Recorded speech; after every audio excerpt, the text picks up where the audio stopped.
Good day, dear listeners. Steve Preda here with the Management Blueprint podcast. And today's guest here is Chris DeJong, a former U.S. national swimmer and the founder and president of Big Blue Swim School, a fast-growing swim school franchise that combines world-class swim instruction with an unbeatably easy experience for the entire family.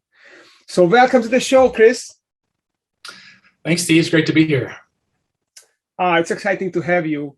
And listen, I'm always very impressed by athletes when they turn into successful business people. So how does that even happen? How does, from being a U.S. national swimmer, someone becomes an entrepreneur? It seems like an unlikely transition. That's fair. Yeah, I was a swimmer my whole life. I grew up swimming.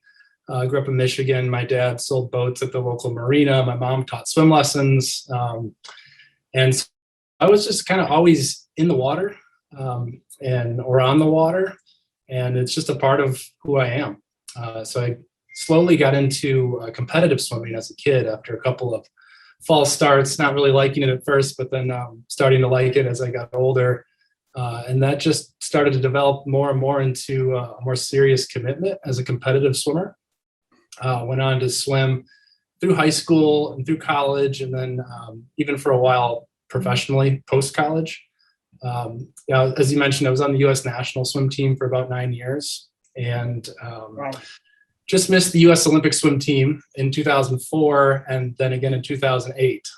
And after that, I kind of knew my competitive swimming career was done, and I really was not sure what I was going to do with my life after that. So I just started teaching swim lessons as a way to make ends meet at first. And at the time, I wasn't exactly in love with the sport of swimming anymore.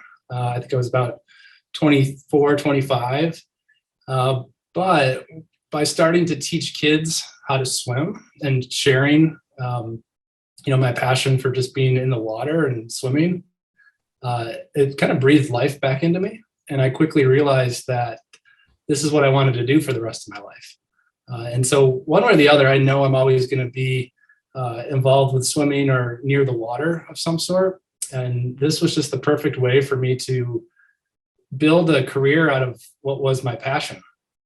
And it's really a pretty cool, magical experience to watch a kid learn to swim. And I'm proud to say now we get to do that every day. And we've done it with well over 1 million swim lessons at this point. Wow. Okay. Wow. This is really you are really making a difference then with that. And I agree with you. It's a huge experience for a kid. When I was a kid, when I first started being able to stay on top of the water, and it kind of gives you the freedom of floating in this substance. It's really, really cool. And it's really cool that you made this pivot and found something else where you can strive for an Olympic gold type of experience. Building a big business is kind of winning the Olympics, and then you stay there, right? It's not just for 4 years, but you can stay on top for a long time. Sure. So this is really, really cool.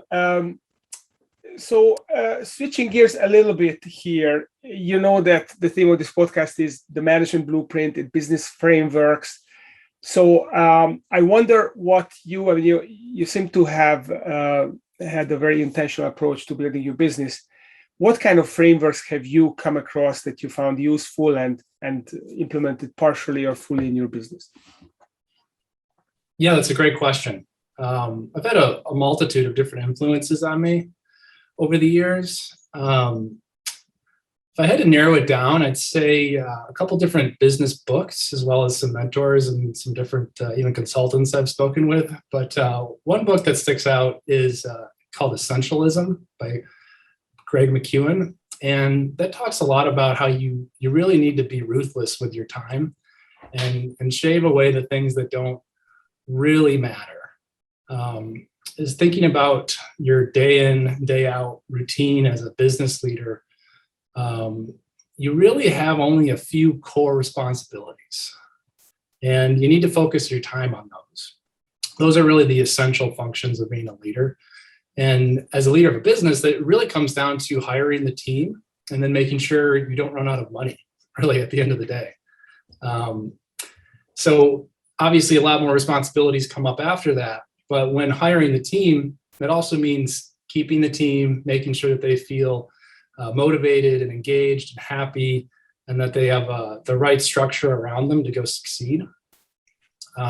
If you're not focusing your time and energy into those really core essential responsibilities as a business leader, I think you're going to fail pretty quickly, because it's pretty easy to go down rabbit holes and to get stuck in some of the minutia of day in and day out responsibilities. But you've got to pull yourself up and gain the perspective, because if you don't, no one really else will in the business. And so you need to have that peripheral perspective at times to see what all is happening, so that you can most effectively use your very limited time and resources to help the business.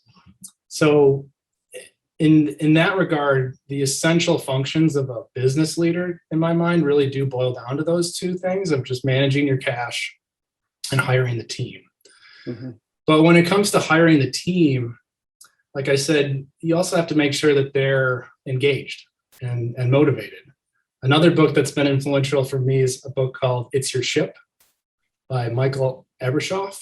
And that is a book about, he's a captain in the Navy. And it's about how he took one of the lowest performing ships in the Pacific Fleet and turned it into the highest performing ship. And how he did that is it's really a pretty miraculous journey. And a lot of it comes back to giving people ownership. Mm-hmm. He talks about an interview he had with one of the members of the crew that was set to leave the Navy. And he asked him, "Why are you leaving?" And his response was, "Well, no one's ever asked me to stay." And so that's when he realized that it's really it's not very complicated. It's just about doing the simple things exceptionally well. And so he then turned that ship around by engaging with people and through a couple of core responsibilities. He talks about providing purpose for your employees, listening aggressively, making sure that they really feel heard, and then communicating back to them. He calls it communicate. They need to know what's happening, and you need to see the ship, or in this case, your business, through the eyes of your crew. Mm-hmm. And to me, what that means, and one of the best pieces of advice I've ever received, is that as a business leader, you need to have a flexible vision. So obviously, you need to create the vision. You need to share the vision. But if you're going to give people ownership, and really good people are going to want some ownership over the direction of the ship or the business, they need to feel like they can hang their hat on and direct the business in a way that they feel it should go. And so as the founder of Big Blue Swim School, what I've found is that if I really want to go far, I need an amazing team around me. And that means the vision that I maybe had at the very beginning needs to remain very flexible.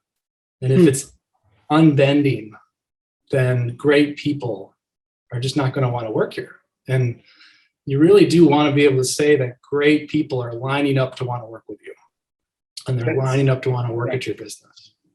Yeah, I love this idea, and it's not an easy thing to do. I don't think entrepreneurs like to have their way, and and also entrepreneurs also like to pivot in real time and going after the shiny object, whatever excites them in the moment. It's kind of part of the perk of the perceived perks of being an entrepreneur. Sure. But if you do that, then you are going to demotivate your team, not just because of the pivots, but also if they don't, if they can't weigh in on the vision, if they can't contribute to it, then they're not going to feel ownership, as you say, and they're going to go and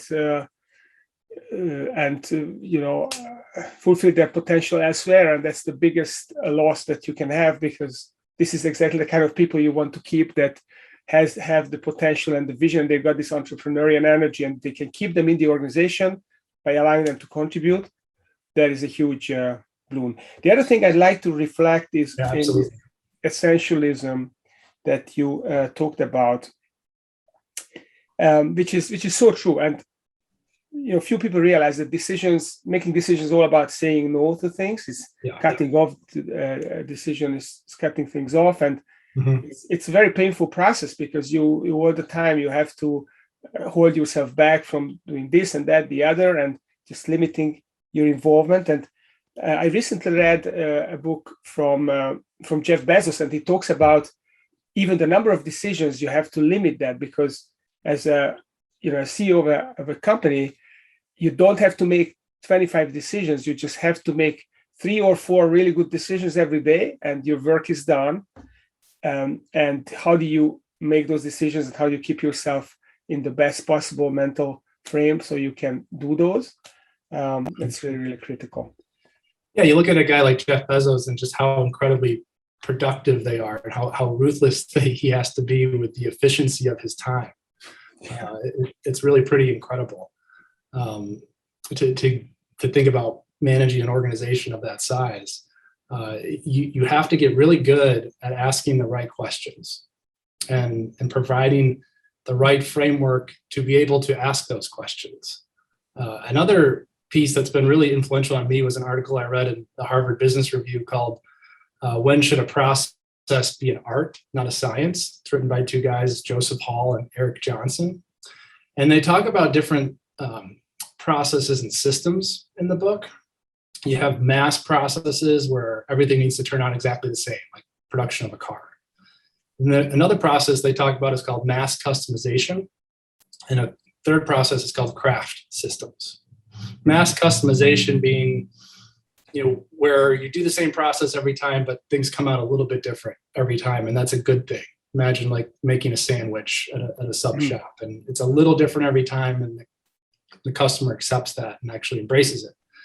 But then there's also a process called craft systems, where you can't necessarily make a formula for how people-to-people interactions are going to work. And in our business in Big Blue Swim School, there's a lot of person-to-person interactions.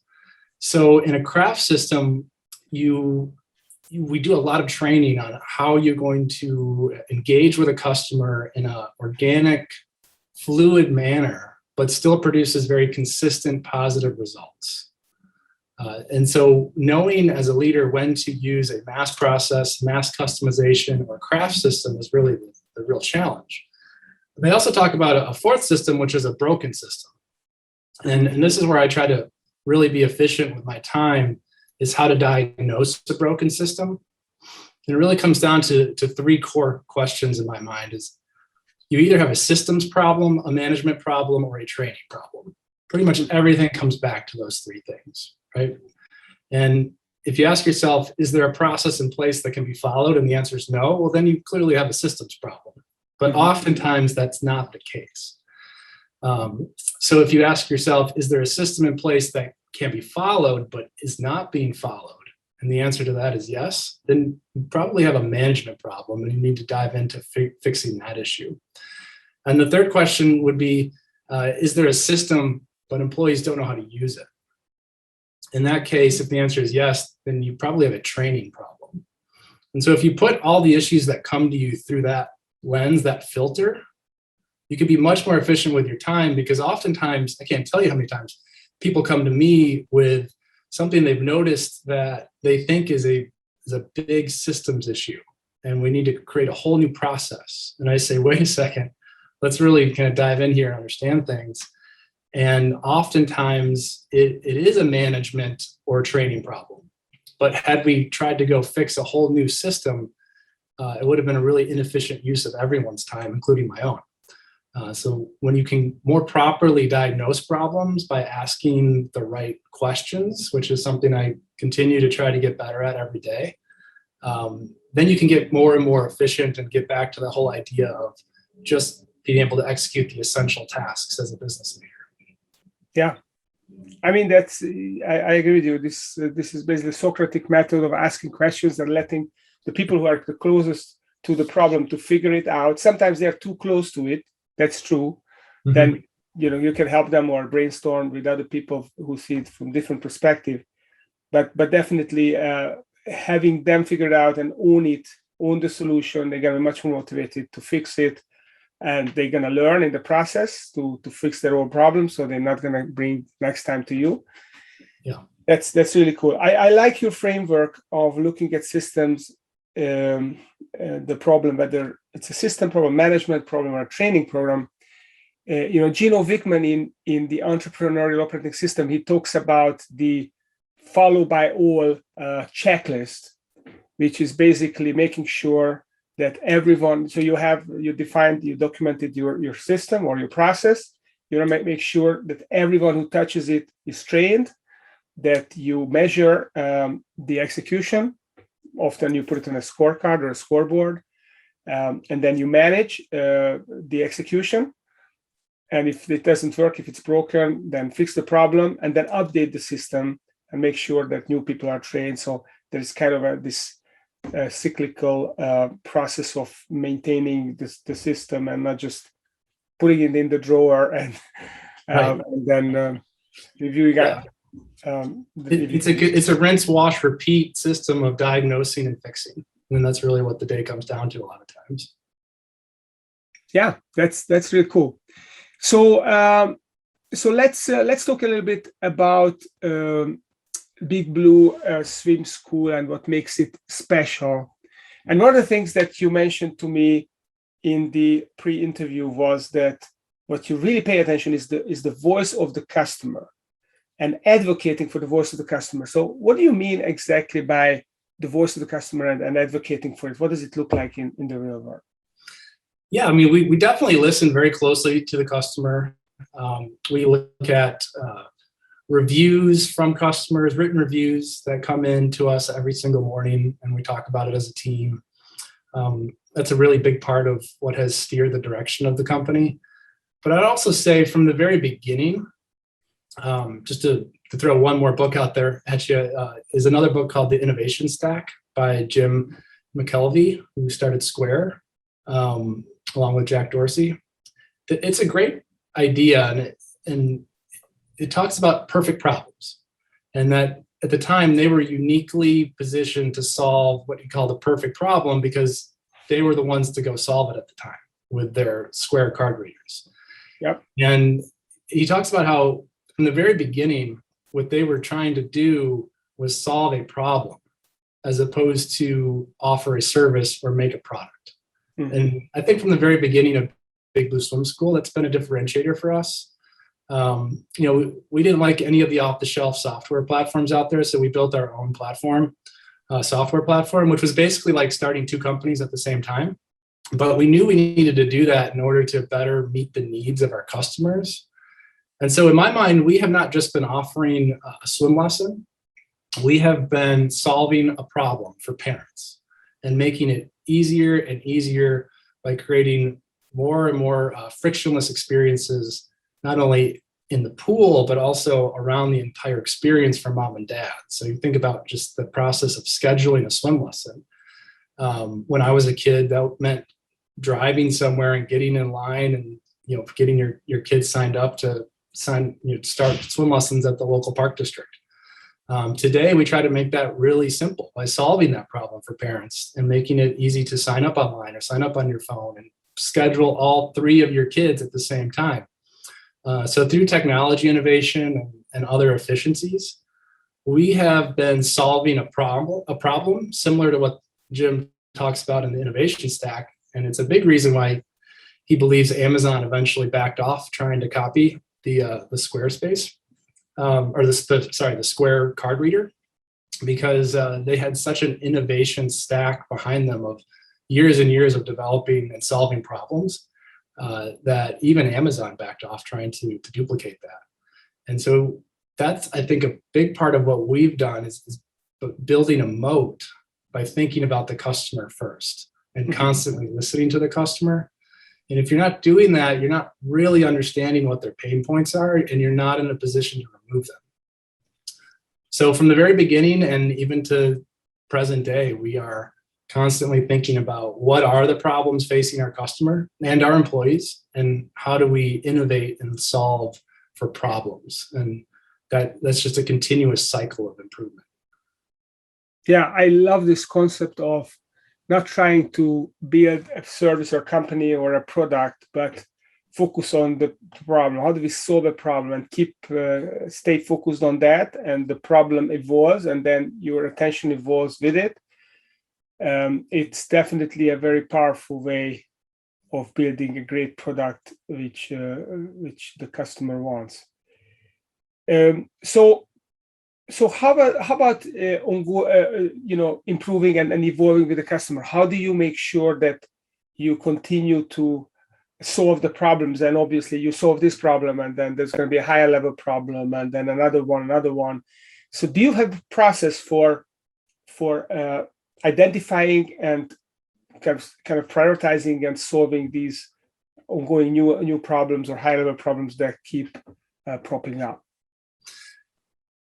Yeah, it's we have a lot of people now weighing in on that, and we like to say none of us is smarter than all of us. So it's in some ways a very democratic process at this point. It's another reason why we've gone into franchising, is to broaden our pool of people who are engaged in wanting to see the business improve. So leveraging the expertise of our franchise partners, as well as listening to our customers, an ever-growing corporate team. Everyone has a say, and good ideas can come from anywhere. The Big Mac was a franchisee's idea, right? Like, some of the best ideas come from places that you may not expect. So we're always listening as broadly as we can, I would say. And then when it comes to how do you stack rank the list of ideas that come in, it's sometimes an art, sometimes a science. If it's a really easy project to do and it's low hanging fruit, then we go do that. And then we also stack rank the other maybe longer tail projects, but we know that's going to have a great ROI. It's a balance between those two, of the short, easy projects, and then let's stack rank the longer, more intensive projects. And usually our quarterly goals are set with a combination of those two different types of projects. But we try to keep the goalpost pretty broad and just focusing on a couple projects at a time. Because if we try to be everywhere, we know we will land nowhere. And just a couple of core projects that we know is going to have a huge impact on the customer experience has been our North Star from the beginning and continues to be today.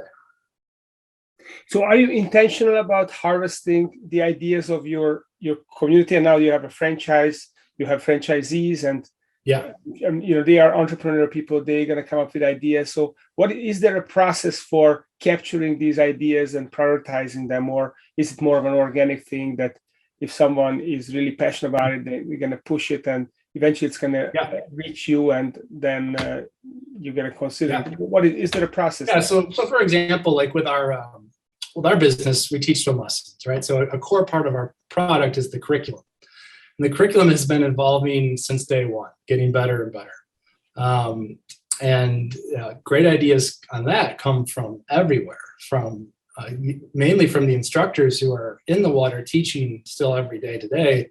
Those are where some really great ideas are coming from all the time. So we do have one place in our custom software where anyone can submit those ideas, and they come into a central place. Then we have committees set up for different areas. So for example, the curriculum committee determines what are the ideas we're going to work on now and what ideas we're going to put in the icebox for later.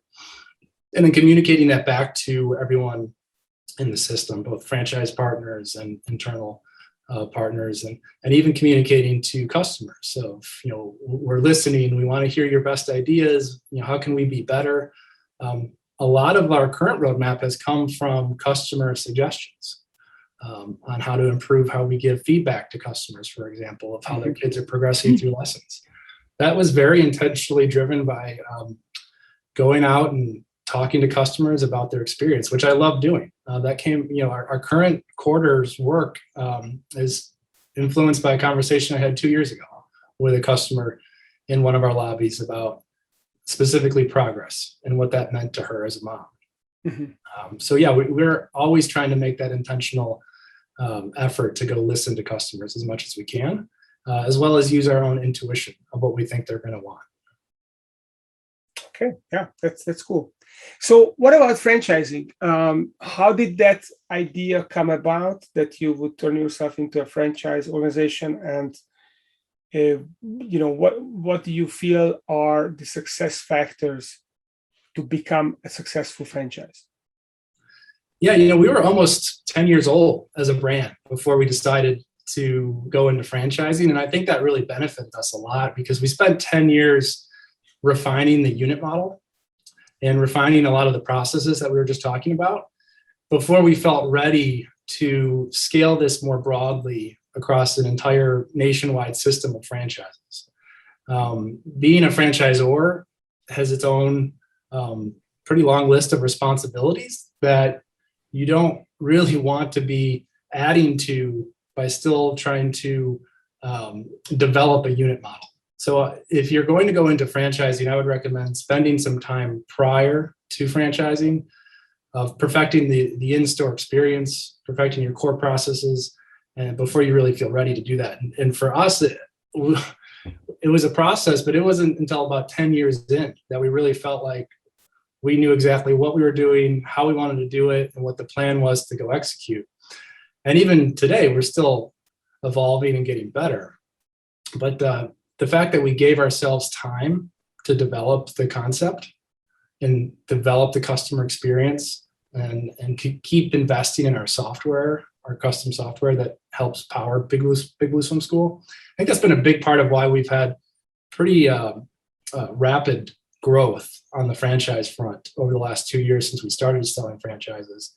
Definitely the fastest growing provider in our space. And when we bring in franchise candidates to learn about the business, they see that right away, I think, and they tell us that they can tell that this is a mature, more evolved unit model, and that there's still a ton of white space out there and a lot of great markets available because we're still relatively new in the franchising space. But the concept itself is not new. Mm-hmm. It has a lot of maturity behind it. So what's attractive in your franchise for a potential franchisee? Why do they choose? And I'm not just comparing you to other swim schools that may or may not be franchising, but if someone comes out of corporate America and they look for a franchise, why would they choose your model as opposed to other models?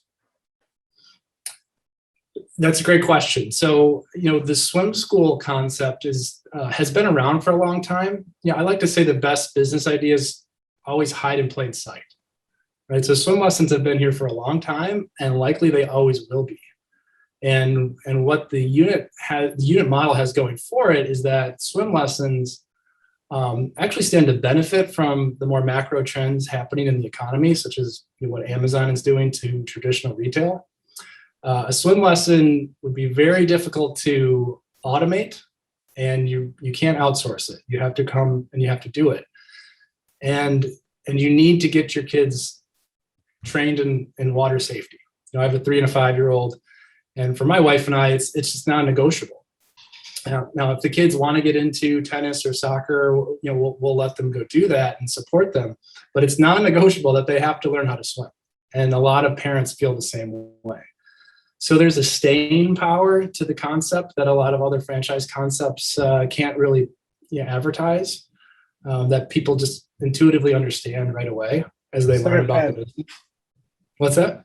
It's not a fad. It's not a fad. And because for so long people have been unaware or even afraid to build a pool and a business around it, there's still, like I said, a lot of white space in the market. So people see that, and they see the staying power, and they see, oh, wow, like this is just at the beginning phases of what's happening in experience retail and fits perfectly in with those macro trends as commercial estate landlords realize that hard goods retailers are quickly being replaced by online providers, and that they can't fill their malls and their centers with just restaurants. So what replaces that? Experience retail, something like a nail salon or a gym or a swim school, is the perfect replacement for where you used to go buy shoes.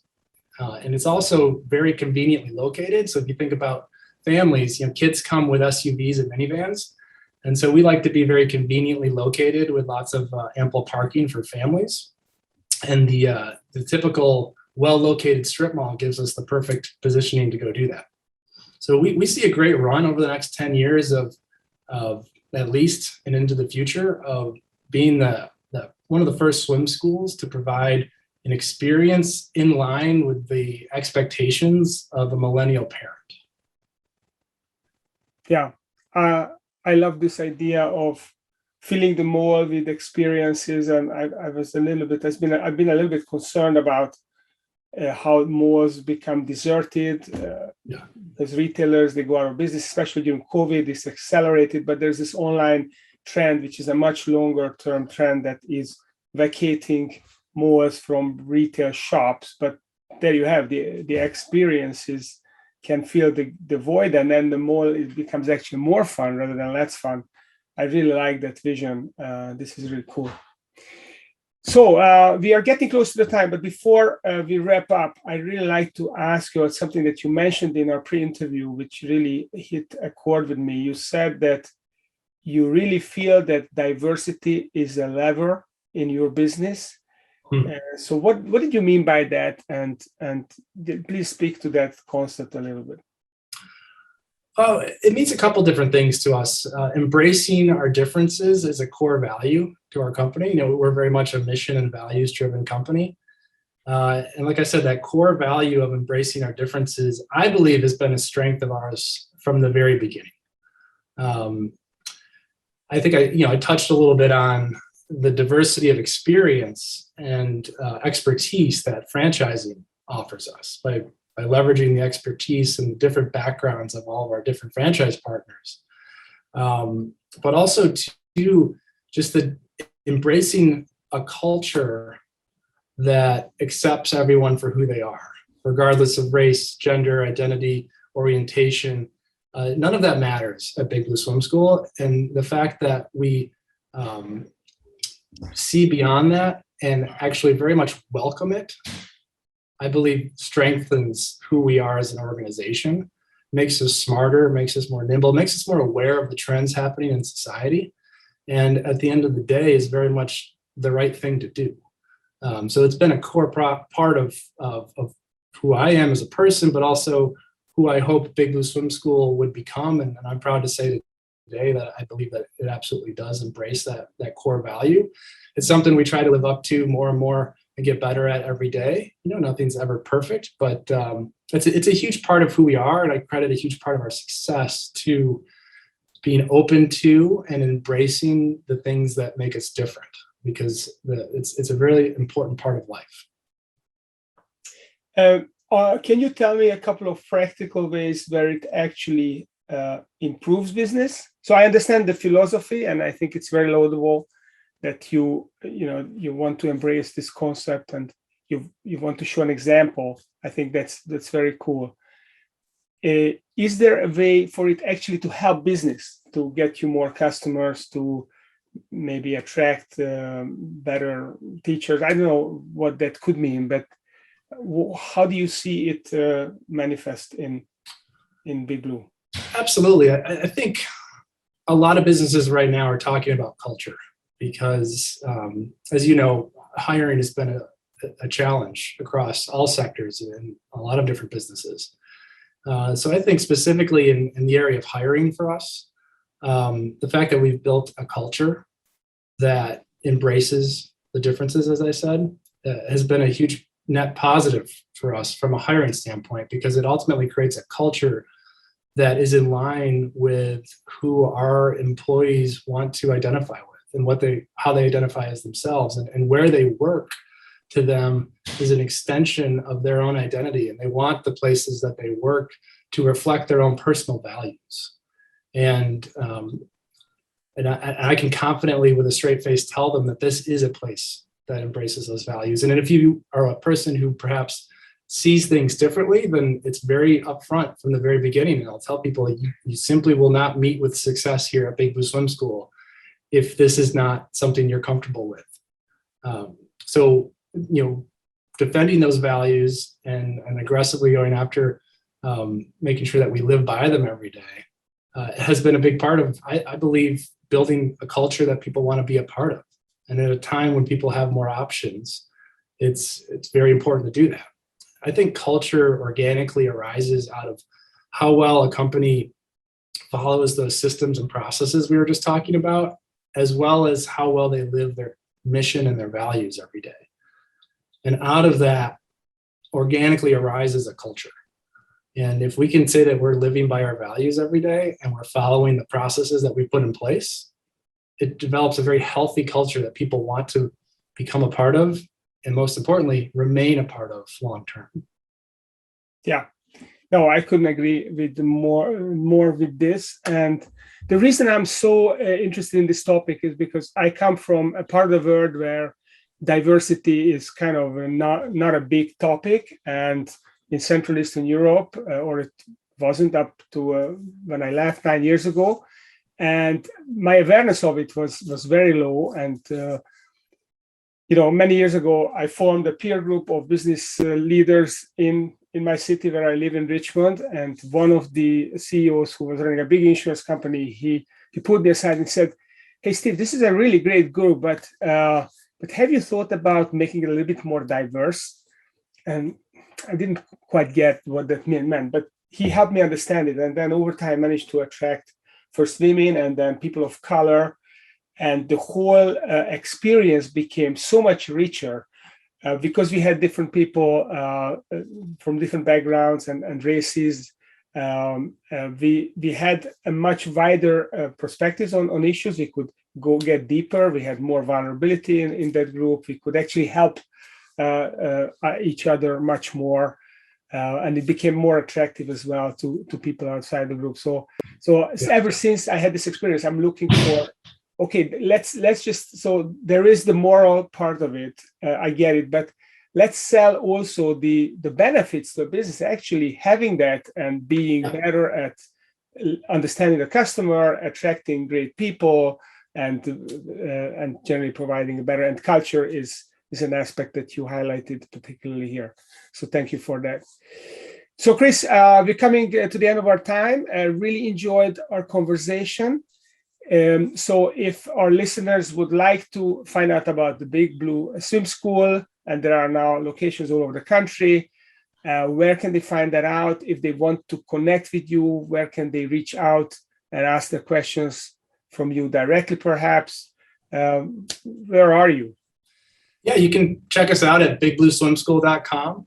On there, you can read about some of the franchising opportunities we have. We have a big goal of trying to open up 400 locations nationwide and trying to teach a third of the kids in the U.S. how to swim and really change and revolutionize the swim lesson experience in this country. So there's a lot of available territories out there. You can read more about the areas that we've targeted and that we plan to come and move into. So check us out at bigblueswimschool.com, or shoot me an email at chris@bigblueswimschool.com. That's awesome. So thank you for that. Thank you for coming on the show.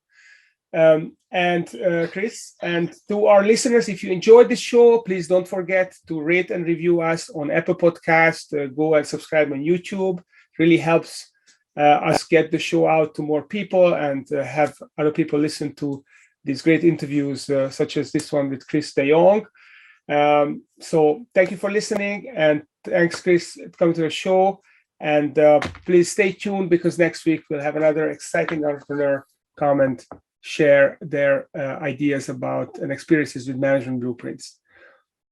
Thank you. Great. Thanks, Steve. This was a lot of fun.